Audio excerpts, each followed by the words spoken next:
bien-aimés. Shalom, shalom, bien-aimés en Christ. Soyez bénis au nom de Jésus. Que la paix, la grâce infinie de notre Seigneur Jésus soit avec vous. Amen. Une parole pour toi aujourd'hui. Le thème de ce numéro est intitulé « Les deux piliers de la foi chrétienne ». Les deux piliers de la foi chrétienne. Amen.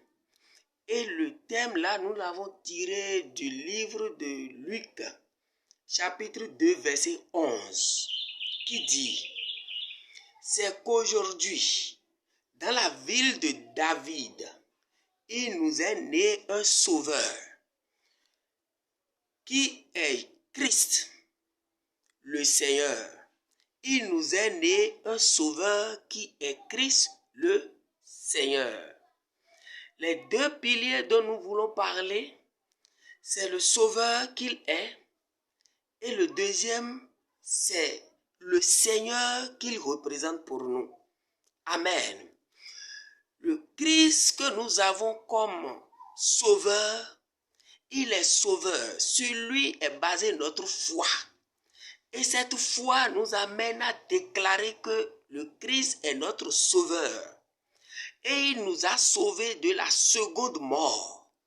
Christ est sauveur veut dire qu'il nous a apporté le salut.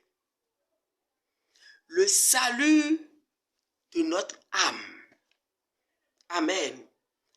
En plus de cela, il nous a délivrés de la main de Satan et de son armée.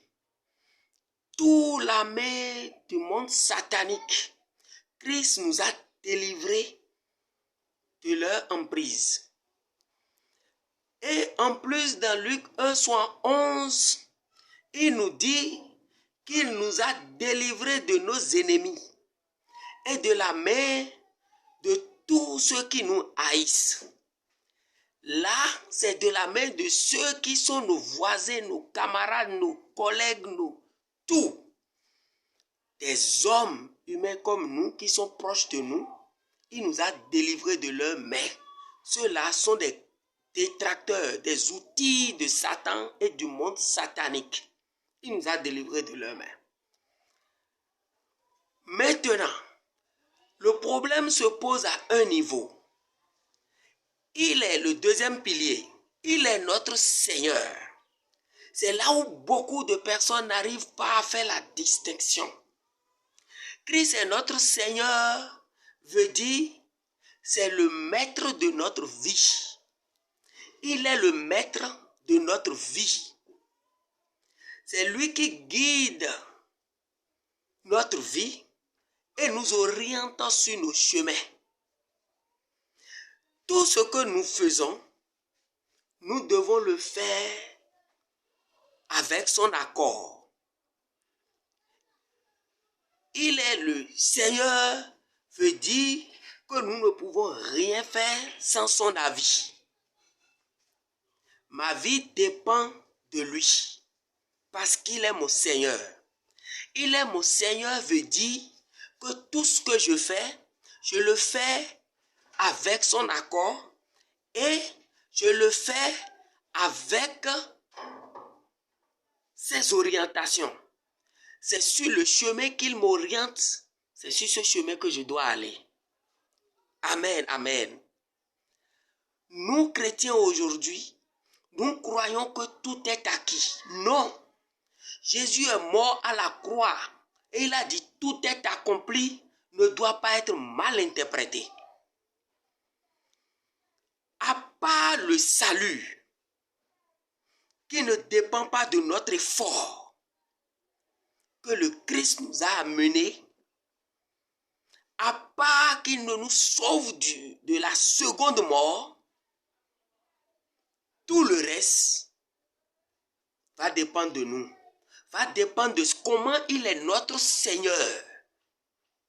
Si il va te délivrer de Satan, de toute son armée, des principautés, des autorités, de tout ce qui constitue le monde satanique, ça va dépendre de toi. Parce que si tu prends un chemin que Christ ne t'a pas tracé, comment tu veux qu'il te sauve? Comment? C'est ça qui fait la difficulté des chrétiens aujourd'hui. Parce qu'ils ne maîtrisent pas encore la relation qu'il y a entre ces deux piliers que le Christ représente pour nous. Ces deux piliers, je veux rappeler, le Christ est notre sauveur. Et deuxièmement, il est notre Seigneur. Si tu confesses Christ, tu reçois Christ et tu deviens chrétien. Et que tu ne prends pas Christ comme ton Seigneur, tu meurs, tu iras au ciel. Mais tu vas souffrir tout ce que le diable va tracer pour toi sur cette terre avant de mourir. Et si tu ne sais pas faire, ton salut sera encore mis en cause. Parce que trop de souffrance peut t'amener aussi à renier Christ.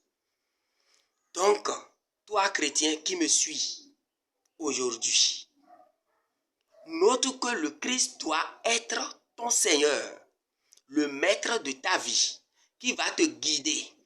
Tu ne dois pas l'associer avec rien d'autre. Il n'est pas faible pour que tu l'aides. C'est lui qui est le plus fort, dont tu as besoin de son secours. C'est lui qui est tout puissant, omniprésent, omniscient et omnipotent. Sois béni, que cette parole te retrouve là où tu es. Prends et utilise. Paix et grâce, et à la prochaine pour d'autres numéros.